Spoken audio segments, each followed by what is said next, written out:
Selamat pagi bersama dengan kita. Saya Yohana Livrita Dan saya Nastiani Murti. Sekarang ini kita akan berbincang-bincang mengenai bagaimana cara berkomunikasi secara efektif. Kenapa kita perlu membahas tentang ini, topik komunikasi secara efektif? Karena ternyata banyak keuntungannya bila kita dapat berkomunikasi secara efektif. Seperti halnya pertama kali ya. Kenapa? Karena akan menciptakan kesan yang baik, kesan pertama yang baik bila kita dapat berkomunikasi secara efektif. Berikutnya, dengan berkomunikasi secara efektif itu orang lain lebih akan memahami kita, ya. Kemudian membangun hubungan yang lebih baik antar personal. Kemudian dengan berkomunikasi secara efektif itu kita akan menjadi pendengar yang baik, ya. Kemudian kita bisa berlatih menggunakan kalimat yang baik dan bahasa tubuh yang mendukung, ya. Dan ini ya, prinsip bagaimana cara berkomunikasi yang baik ini akan mendukung karir kita bila nanti kita bekerja, dan juga kita akan terbiasa untuk percaya diri, tidak mudah gugup untuk berbicara dengan orang lain. Dan dengan kemampuan ini kita nanti juga akan mendapatkan rasa hormat dari orang lain, dan banyak orang bisa tertarik dengan kita, bukan hal yang negatif ya, tapi bisa lebih respect terhadap kita. Kemudian juga kemampuan kita akan terlihat, ya. Kita bisa memimpin dengan baik dan juga bersosialisasi dengan baik. Nah, demikian keuntungan yang dapat kita petik dari kalau kita bisa berkomunikasi secara efektif. Sekarang kita akan tanya lebih lanjut dengan Bu Nasti, kita ngobrol ya, bagaimana tipsnya untuk bisa berkomunikasi secara efektif. Bu Nastiani, monggo. Baik, terima kasih Bu Yohana atas waktunya. Saya setuju sekali bahwa komunikasi yang efektif itu memang harus kita ciptakan, kita latih, ya, dan kita bangun ya, karena memang saya setuju sekali yang menyatakan bahwa komunikasi itu adalah kunci sukses kita ya, kunci menuju sukses. Nah, kita harus menciptakan bagaimana komunikasi kita itu berkarisma. Nah, ini akan kita bahas ya, bagaimana menciptakan komunikasi yang efektif dan berkarisma di mata orang lain. Seperti apa? Saya memiliki tips berdasarkan pengalaman saya maupun pengamatan orang lain yang berkomunikasi dengan orang lain. 1, belajar bertanya, karena pertanyaan itu sangat penting karena bisa membangun relasi dengan orang lain. Ya, kesannya jadi lebih dekat dengan kita bertanya, itu jadi orang lain welcome gitu ya ketika bertemu dengan kita. Asalkan pertanyaan kita sifatnya tidak interogasi ya, dan pribadi tentu saja. Misalnya kalau kita bertemu dengan orang, kita menanyakan bagaimana keadaan Ibu, sehat? Apa kabar Bu? Itu sudah sangat menarik. Dilatih ya, kita melatih untuk bertanya pada orang lain. Kedua, jujur dalam berkomunikasi. Kita harus jujur pada diri sendiri bahwa kita juga punya kelemahan dan kekurangan. Jadi mungkin kita bisa menyampaikan pengalaman kita saat kita melakukan kesalahan tertentu, dan itu akan menjadi pelajaran buat orang lain ketika dia mendengar cerita kita dan juga bisa memahami kita sebenarnya. Itu yang kedua. Ketiga, buat orang lain istimewa. Contohnya apa sih membuat orang lain istimewa itu ya? Kita itu dengan memuji, memberikan pujian. Mungkin kita bertemu dengan bos kita, wah Bapak rapi sekali hari ini, apakah ada rapat Pak?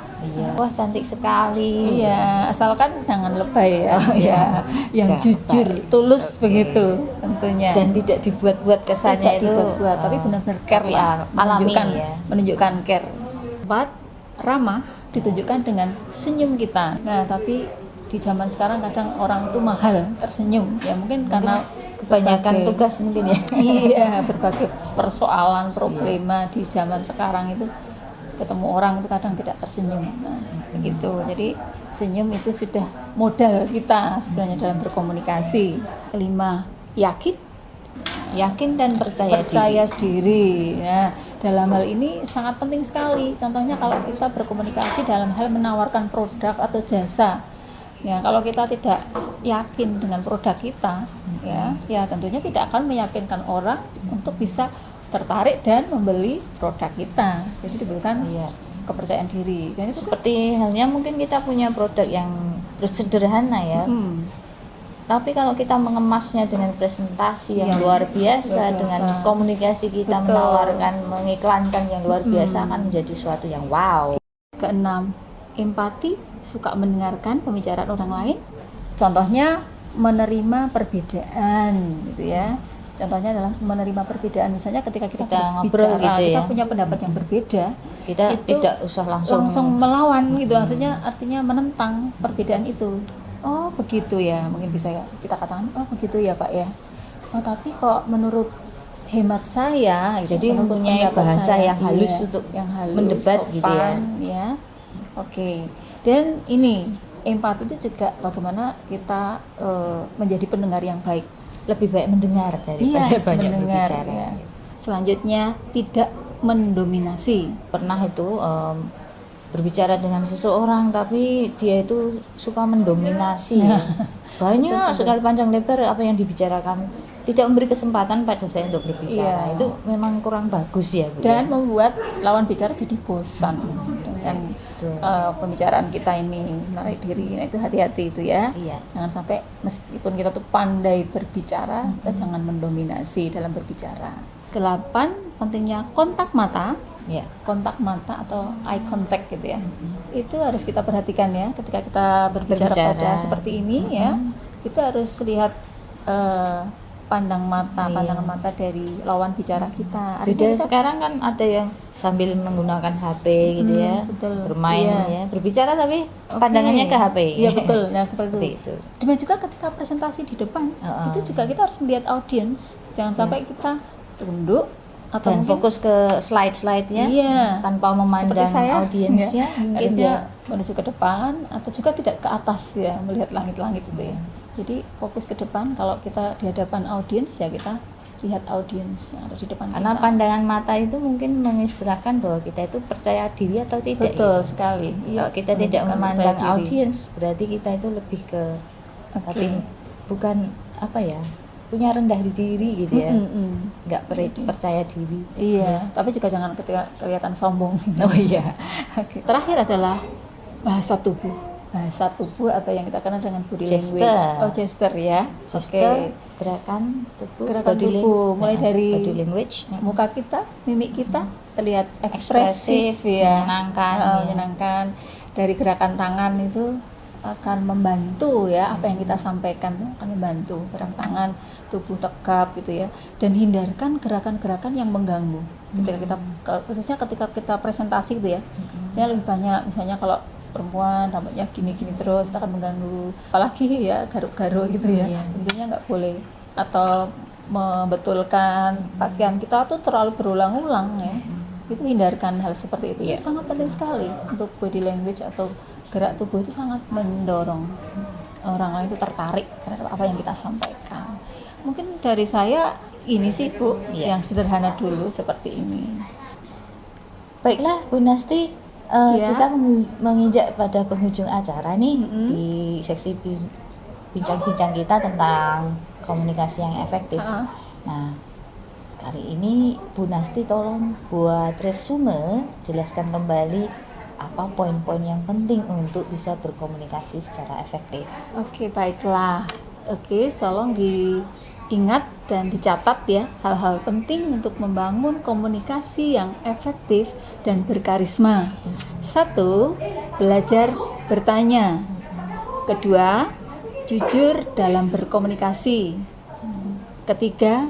Buat orang lain istimewa. Dan yang keempat, ramah. 5. Yakin. 6. Empati, suka mendengarkan pembicaraan orang lain. Selanjutnya, tidak mendominasi. Dan 8, pentingnya kontak mata, dan yang terakhir adalah bahasa tubuh. Demikian yang bisa saya sampaikan, Bu Yohana. Semoga ini bermanfaat buat kita semua ketika kita belajar menggunakan komunikasi yang efektif. Oke, terima kasih Bu Nastiani Sama-sama. atas waktu dan ilmunya yang sangat bermanfaat bagi kita semua. Ya, sama-sama belajar ya, Iya, Bu Yana. sama-sama belajar. Berkomunikasi efektif itu ada dalam 3 bahasa, karena kita berasal dari Indonesia, bahasa Indonesia, kemudian kita berasal dari Jawa, khususnya di SMK kita kan berada di Wonosari Gunung Kidul, otomatis bahasa Jawa. Kemudian kita juga mempelajari bahasa Inggris. Nah, bagaimanakah cara berkomunikasi efektif dalam ketiga bahasa tersebut? Maka kita akan pelajarinya di video selanjutnya. Tetap bersama kami ya. Kita akan mempresentasikan, mempertunjukkan bagaimana berkomunikasi efektif dalam ketiga bahasa. Sampai jumpa.